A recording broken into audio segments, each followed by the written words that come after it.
नमस्कार, मी डॉक्टर दीप्ती कंधारे. आजच्या व्हिडिओमध्ये आपण 4 महत्त्वाच्या अशा गोष्टी बघणार आहोत, ज्या आरोग्यासाठी अतिशय उपयोगी आहेत आणि त्याचबरोबरीने पर्यावरणासाठी पण पूरक आहेत. म्हणजे पिंडी ते ब्रह्मांडी या न्यायाने आपल्या शरीरासाठी जे हितकर आहे, तेच आपल्या पृथ्वी मातेसाठी सुद्धा हितकर आहे. तर त्यामुळे कोणत्या अशा 4 गोष्टी? सगळ्यात पहिली आणि महत्त्वाची गोष्ट, आपल्या आहारामध्ये जे काही फळं, नंतर भाज्या हे आपण घेत असतो, ते आपल्या स्थानिक लोकल मार्केटमधून घ्यायचं. म्हणजे आपल्या जवळपासच्या प्रदेशामध्ये पिकणारं तेच खायचं. याचे म्हणजे आता हे बरेच जण सांगतात, पण याचे नक्की काय-काय फायदे आहेत? तर सगळ्यात पहिली आणि अगदी सोपी समजायला अशी गोष्ट म्हणजे ही फळं किंवा भाज्या हे अतिशय ताजं असतं. तर जवळच्या जवळ असल्यामुळे तुम्हाला ते काढलं की लगेचच तुम्हाला ते अवेलेबल होतं. दुसरी महत्त्वाची गोष्ट, हे खूप स्टोअर करायचं नसल्यामुळे किंवा खूप लांब पाठवायचं नसल्यामुळे ते व्यवस्थित पिकल्यावर तोडतात. म्हणजे कोणतीही फळं असतील, तर ती जेव्हा पूर्णपणे पिकतात, तर तेव्हा त्याच्यामध्ये त्याच्यातली न्यूट्रिएंट्स ही पीकला असतात. म्हणजे सगळ्यात जास्ती प्रमाणात असतात. त्यामुळे ती अगदी पिकाच्या वेळेला काढली, की तुम्हाला त्याचा सगळ्यात जास्त फायदा होतो. अदरवाईज जेव्हा लांब पाठवायचं असेल, तर तेव्हा ती लवकर काढणार, मग ती पाठवणार आणि मग त्यामुळे तेवढी न्यूट्रिएंट्स तुम्हाला मिळत नाही. तिसरा महत्त्वाचा फायदा असतो, की जेव्हा आपण लोकल मार्केटमधनं ह्या गोष्टी घेतो, तेव्हा सीझन प्रमाणे घेतो. कारण अर्थातच आपल्याला फार डोकं चालवायची गरज नाही पडत. मार्केटमध्ये जे भरपूर प्रमाणात अवेलेबल असतं, ते स्वस्त पण असतं, तर ते आपण घेतो. त्यामुळे त्या ऋतूमध्ये तुमच्या शरीराला जे आवश्यक आहे, ते बरोबर तुम्हाला अवेलेबल होतं. याशिवाय जसं मी म्हटलं, तसं जवळच्या जवळ पाठवायचं असल्यामुळे प्रिझर्व्हेटिव्हज पण फारसे काही वापरायची गरज पडत नाही. त्यामुळे लांबून मागवलेल्या मध्ये किंवा भाज्यांमध्ये जास्ती प्रमाणात प्रिझर्व्हेटिव्ह असतात. आता ह्या सगळ्याचा एन्व्हायरमेंटवर, वातावरणावर काय-काय परिणाम होतो ते आपण बघूयात. लांबून जेव्हा गोष्टी मागवतात तेव्हा अननेसेसरी फ्युएल खर्च होतो. म्हणजे इंधन अनावश्यक पद्धतीने वापरलं जातं. त्यामुळे प्रदूषणाला पण हातभार लागतो. तर गरज नसताना उगाचच्या उगाच इकडच्या देशामधली फळं आणि सगळं ट्रान्सपोर्ट होऊन दुसरीकडे जातंय, सातासमुद्रापार जातंय, तर याची काही आवश्यकता नसते. दुसरी महत्त्वाची गोष्ट, जेव्हा लांब गोष्टी पाठवायच्या असतात, तर तेव्हा त्याला खूप पॅकेजिंग करायला लागतं आणि अर्थात पॅकेजिंगमध्ये प्लास्टिक म्हणा किंवा अशा गोष्टींचा वापर होतो, की ज्या पर्यावरणासाठी घातक असतात. हा झाला पहिला मुद्दा. आता दुसरी महत्त्वाची काय गोष्ट आपण पाळली पाहिजे, तर खाण्यानंतर महत्त्वाचं जे असतं ते म्हणजे आपले कपडे. तर आजकाल ह्या गोष्टी खूपच कमी प्रमाणात अवेअरनेस दिसतो, की कपडे हे नेहमी कॉटनचे, सूदिंग असे छान सुती असे वापरले पाहिजेत, ऑर्गॅनिक वापरले पाहिजेत. कारण की हे कॉटनचे कपडे आहेत ना, तर ते स्किनला जास्तीत जास्त सुखकारक असतात. ब्रीदेबल मटेरियल असतं म्हणजे हवा खेळती राहते. स्किनची ॲलर्जी व्हायचं प्रमाण पण कॉटनमध्ये खूप कमी प्रमाणात असतं.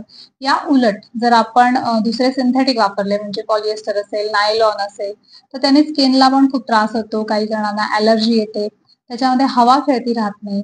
त्यामुळे घाम शोषला जात नाही, दुर्गंधी येते. तर हे सगळं टाळण्यासाठी छान सुती असे कपडे वापरणं चालू केलं पाहिजे. ह्याचा वातावरणावर काय परिणाम होतो? तर अर्थातच जे सिंथेटिक मटेरियल आहे, तर त्याच्यामुळे पोल्युशन जास्ती प्रमाणात होतो. ते करण्यासाठी नॅचरल रिसोर्सेस खूप मोठ्या प्रमाणात वापरले जातात. तर कॉटनचं तसं नाहीये. त्यामुळे कपडे वापरताना शक्यतो सगळ्यांनी सुती कपड्यांना प्राधान्य दिलं पाहिजे. यानंतरची तिसरी आणि चांगली सवय म्हणजे प्लास्टिकचा कमीत कमी वापर.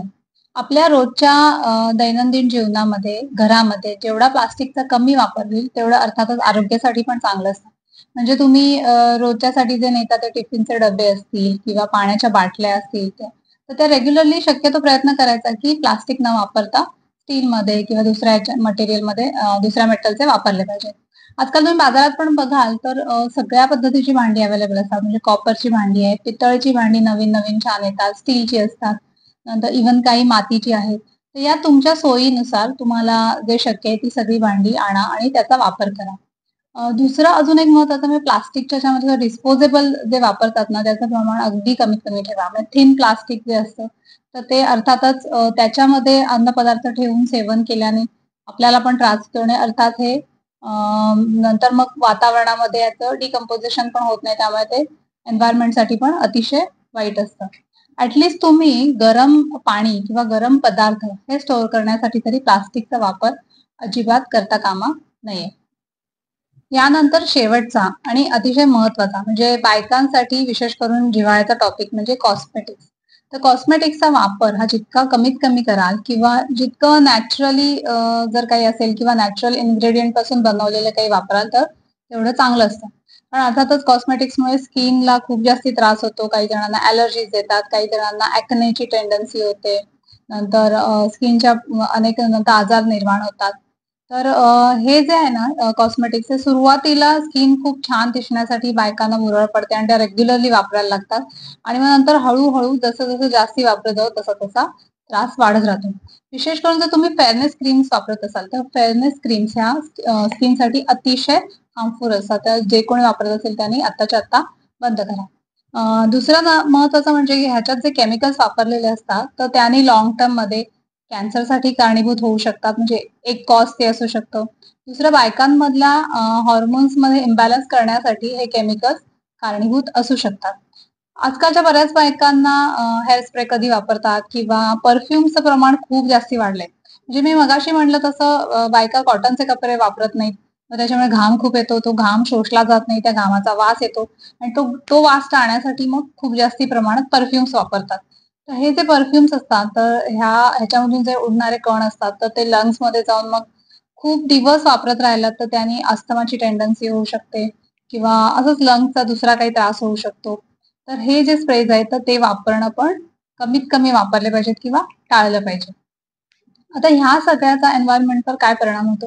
तर कॉस्मेटिक्समुळे अतिशय वाईट पद्धतीने पोल्युशन होतं. म्हणजे हे आपण सगळे धुवून काढतो कॉस्मेटिक्स म्हणजे शॅम्पू असेल, कंडिशनर असेल किंवा आपला फेस जेव्हा धुतल्यानंतर हे सगळे केमिकल्स अर्थात डायरेक्टली पाण्यात जातात, मग नदीमध्ये, समुद्रामध्ये असं करून ते वॉटर पोल्युशनला खूप महत्वाचं कारण आहे. दिसताना असं छोटंसं कारण दिसतं, की एवढुसं धुतल्याने काय होतं, पण आजकाल ज्या पद्धतीने बायका कॉस्मेटिक्स वापरतात, तर हे सगळं ओव्हरऑल पोल्युशनचं प्रमाण खूप जास्त आहे. वॉटर पोल्युशन होतं, मरीन लाईफ ह्याच्यामुळे अफेक्ट होतं. माशांसाठी पण हे खूप त्रासदायक आहे. कारण हे ॲनिमल्स म्हणजे हे जे काही अक्वाटिक ॲनिमल्स आहेत म्हणजे मासे आणि ते कंटिन्युअसली पाण्यात राहतात, तेच त्यांच्या पोटात जातं. तर ह्या सगळ्यामुळे माशांवर पण विपरीत परिणाम होत असतो. नंतर हे जे केमिकल्स आहेत, तर ते ओव्हरऑल पण म्हणजे लँड पोल्युशनला पण ते कारणीभूत असतं. कॉस्मेटिक्ससाठी जे काही आपण पॅकेजिंग करतो, तर ते पॅकेजिंग पण खूप जास्ती चांगलं करायला लागतं, हे सगळ्या ब्रँडेड याचं. तर त्यामुळे ह्यासाठी सुद्धा परत अगेन प्लास्टिक म्हणा किंवा बाकी सगळ्या गोष्टी वापरल्या जातात आणि ह्याच्यामुळे अगेन लँड पोल्युशनमध्ये भर पडते. तर आपल्या दैनंदिन आयुष्यामधल्या या ज्या 4 सवयी आहेत, म्हणजे आपल्या रोजच्या आयुष्यामधल्या, तर त्या तुम्हाला चांगल्या आरोग्य देण्यासाठी नक्की मदत करतीलच आणि पर्यावरणासाठी पण या उपयुक्त आहेत. तर व्हिडिओ आवडला असेल तर व्हिडिओला एक लाईक करा आणि चॅनलला सबस्क्राईब करा. धन्यवाद.